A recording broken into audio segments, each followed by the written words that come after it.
Hi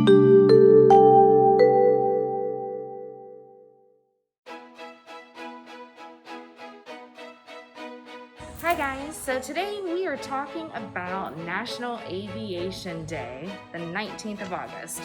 So we have some really fun stuff that we have out here. We've made some paper airplanes of our own using the books that we have in our catalog.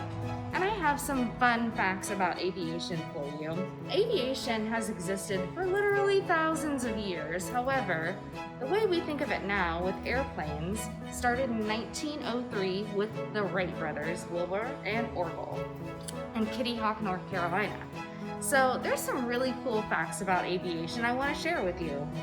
Did you know that pilots and their co-pilots have to eat a different meal before they fly, just to make sure that they both are healthy for the entire flight, or at least one of them, in case something happens and the food wasn't good? Did you know that a Boeing 747, which is the most common used airplane, is made up of 6 million parts? That's a lot of parts. And more than 80% of the population is afraid of flying. So if you're a little afraid, you're in good company. Each engine of a Boeing 747 weighs almost 9,500 pounds. That's really heavy. And the world's busiest commercial airport, do you have any guesses where that might be? It's in Atlanta, Georgia. More people pass through there every year than any other airport on Earth. The speed of a Boeing 747 is 955 kilometers per hour. That's super fast.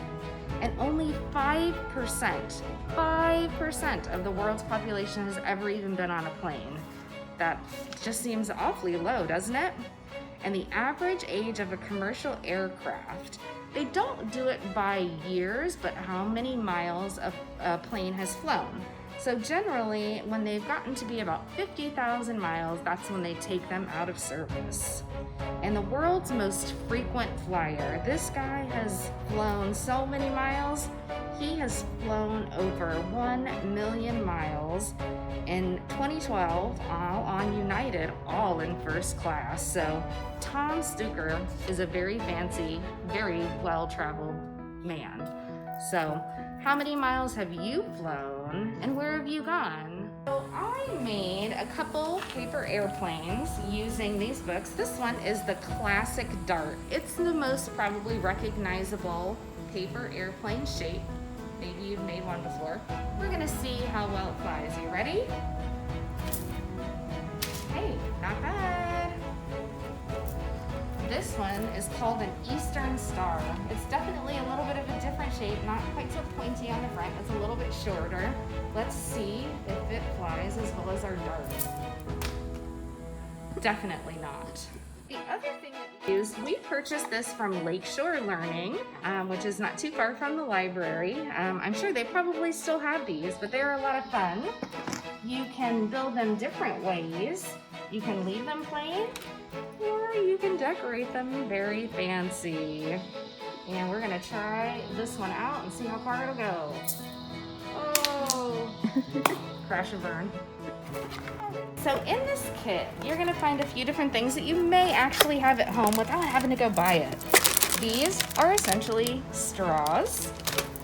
And then you could cut out your glider wings for the front and the back and just hold it all together with rubber bands. Right, and we also have some really great books about how to create your own paper airplanes.